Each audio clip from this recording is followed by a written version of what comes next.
polemikus Muslim dan saudara-saudara Muslim perlu tahu 8 bukti Yesus disembah menurut Alkitab. Saudara yang dikasihi oleh Tuhan, ada banyak orang di luar sana, secara khusus non-Kristen, memberikan konklusi atau kesimpulan Yesus itu tidak pernah disembah di dalam Alkitab. Kalau Yesus itu tidak pernah disembah, maka Yesus itu bukan Tuhan.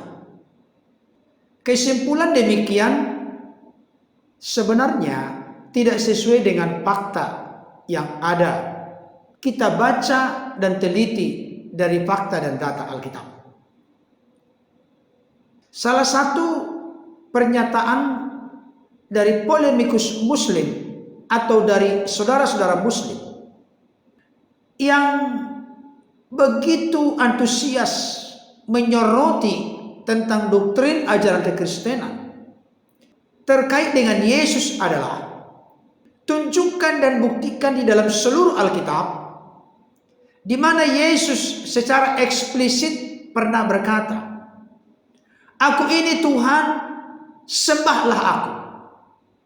Sampai seorang polemikus atau pendebat tingkat internasional bernama Dr. Zakir Naik, kalau sampai ada seorang Kristen yang mampu menunjukkan atau membuktikan secara eksplisit dan tanpa ragu-ragu di mana Yesus berkata dalam Alkitab atau Bible Kristen, "Aku ini Tuhan, sembahlah aku," maka saat ini aku masuk Kristen. Saudara dikasihi Tuhan, sudah banyak apologet Kristen yang memberikan respon dan tanggapan terkait dengan hal ini. Khususnya hambanya Dr. Bambang Nursena dan Pater Daniel Bambang Biantoro, yang tadinya kedua hamba Tuhan ini adalah beragama di luar Kristen. Mereka akhirnya murtad dari agamanya yang lama dan menjadi hamba-hamba Tuhan yang dipakai oleh Tuhan secara luar biasa. Mereka sudah memaparkan secara eksplisit terang benderang bahwa Alkitab itu tidak muncul di ruang hampa, tapi ada konteks tradisi, budaya, adat istiadat Yahudi yang sangat kental, yang tidak boleh diabaikan oleh siapapun ketika mendekati Alkitab atau mencoba menggali, mengeksplorasi, mengerti dan memahami Alkitab. Saya ulangi kembali, Alkitab yang menjadi kitab suci orang Kristen muncul tidak di ruang hampa, tapi ada konteks sejarah, tradisi, adat istiadat, budaya Yahudi yang tidak boleh diabaikan. Bahkan hal itu tertuang di dalam salah satu dari 10 isi dari hukum Taurat, yaitu yang berbunyi, "Jangan menyebut nama Tuhan Allahmu dengan sembarangan, sebab Tuhan akan memandang bersalah orang yang menyebut namanya dengan sembarangan." Saudara dikasihi Tuhan, Yesus itu memiliki 2 natur. Natur keilahian dan natur kemanusiaan. Dalam konteks ini, saudara-saudara kita dari luar Kristen benar-benar telah gagal paham, tidak mengerti sama sekali. Atau kalau berupaya untuk mengerti, sekaligus akan menggugurkan niatnya untuk mengerti. Karena apa? Karena tidak sesuai dengan doktrin, ajaran, keyakinan kepercayaan mereka. Sekalipun kita tahu bersama, mereka mayoritas memiliki pengertian pemahaman bahwa firman itu bukan ciptaan atau bukan dicipta. Kalau sesuatu yang bukan ciptaan atau dicipta berarti kekal. Kalau kekal berarti sehakikat dengan Allah. Dalam konteks Kristen disapa dengan Bapa. Jadi kalau Allah itu kekal, firman tidak dicipta, bukan ciptaan, berarti kekal. Kalau firman kekal, Allah kekal, sudah berapa yang kekal?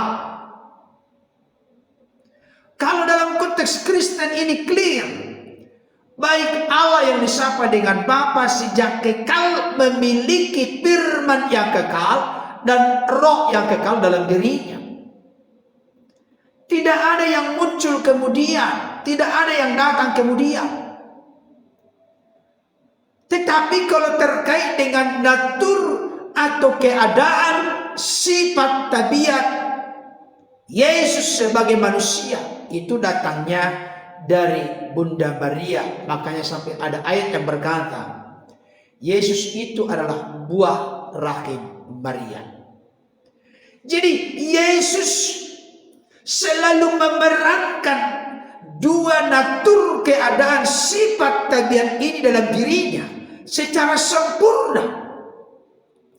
Baik itu natur keilahiannya diperankan secara sempurna, demikian juga dengan natur kemanusiaannya diperankan secara sempurna. Tidak bisa dipisahkan, tetapi bisa dibedakan. Nah, dalam natur kemanusiaannya, Yesus itu orang Yahudi, orang Israel yang tahu tidak boleh menyebut nama Tuhan dengan sembarangan. Oleh karena itu, dari konteks budaya ini kita perlu mengerti, memahami kenapa Yesus secara eksplisit tidak pernah berkata dalam Alkitab, "Aku ini Tuhan, sembahlah aku."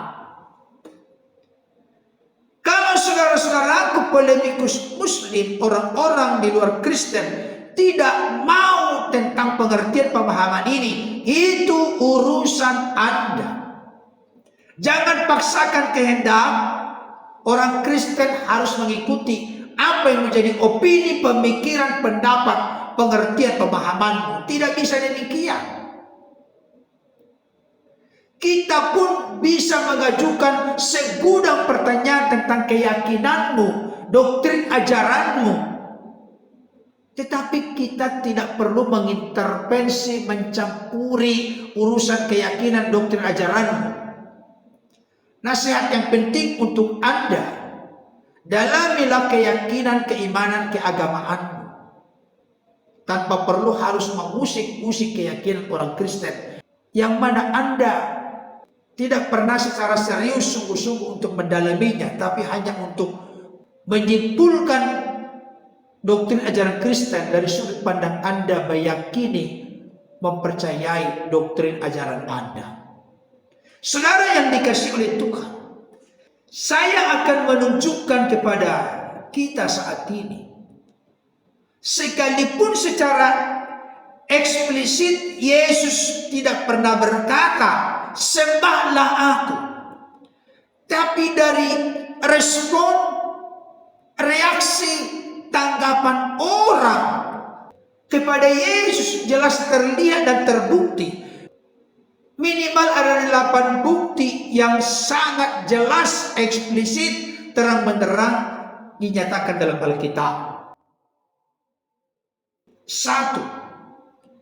Orang Majus datang dari timur dengan jarak yang sangat jauh ke Yerusalem, ke Bethlehem, dengan maksud dan tujuan untuk menyembah Yesus. Yesus yang masih anak sudah datang ahli ilmu perbintangan, orang-orang berhikmat, orang-orang pintar, orang-orang cerdas dengan membawa emas, kemenyan dan mur, dan mereka sujud menyembah kepada Yesus. Itu terlihat dari Matius 2 ayat 2, Matius 2 ayat 11. Saya berharap saudara-saudaraku polemikus muslim atau saudara-saudara muslim yang masih gagal paham terkait dengan hal ini, silakan baca ayat-ayatnya. Jangan sampai nanti melontarkan tuduhan atau membuat pernyataan itu mah tidak benar, itu mah bullshit, omong kosong. Tidak, saudara-saudara, ayat-ayatnya jelas, secara eksplisit dinyatakan dalam Alkitab. 2, orang kusta menyembah. Matius 8 ayat 2 sampai 3. Silahkan dibaca dengan teliti dan cermat.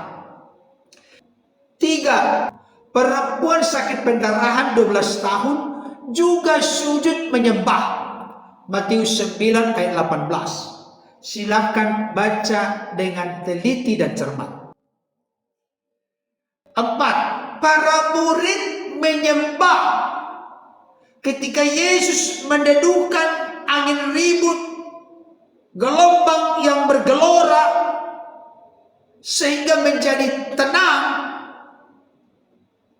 maka murid-murid pun terbuka, terpesona, dan mereka sujud menyembah. Itu ada di dalam Matius 14 ayat 33. Silakan baca dengan teliti dan cermat. 5, perempuan Siropenesia atau perempuan Kanaan yang akhirnya percaya menyembah Yesus. Matius 15 ayat 25. Silahkan kembali baca dengan teliti dan cermat. 6, ayah seorang anak muda yang sakit ayam, dia sujud menyembah, memohon pertolongan dari Yesus.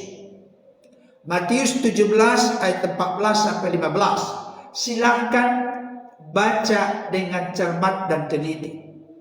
7, orang yang kerasukan roh jahat di Gerasa juga sujud menyembah. Markus 5 ayat 6. Silahkan baca dengan teliti dan cermat. 8, orang yang buta sejak lahirnya dan kemudian disembuhkan oleh Yesus juga sujud menyembah. Yohanes 9 ayat 38. Silakan baca dengan teliti dan cermat. Tetapi berbeda dengan para rasul. Ketika para rasul melakukan mujizat dan keajaiban demi nama Yesus, maka orang-orang di sekelilingnya terbuka, takjub, heran, terpesona. Dan mereka berupaya untuk menyembah Petrus. Salah satu di antaranya adalah Kornelius. Ketika dia melihat betapa luar biasanya kuasa Tuhan bekerja melalui para rasul, dalam hal ini Petrus, maka Kornelius pun mau menyembah Petrus, tapi Petrus menolak dengan tegas penyembahan itu. Dan Petrus berkata, aku ini manusia biasa. Dan tentunya Petrus itu adalah hamba Yesus. Demikian juga dengan Rasul Paulus, ketika orang yang lemah kakinya dan lumpuh sejak lahir di Listra disembuhkan oleh Paulus dalam nama Yesus, maka Imam Dewa Zeus di kota Listra membawa persembahan kepada Rasul Paulus dan Barnabas, ingin dipersembahkan di hadapan Paulus dan Barnabas. Tapi baik Paulus maupun Barnabas dengan keras menolak persembahan itu, karena persembahan itu hanya layak kepada Yesus Kristus, Allah atau Bapa dan Roh Kudus, Tritunggal Maha Kudus. Jadi saya mau tegaskan dalam bentuk kesimpulan saat ini, Alkitab menunjukkan, membuktikan secara eksplisit, jelas terang benderang Yesus itu disembah.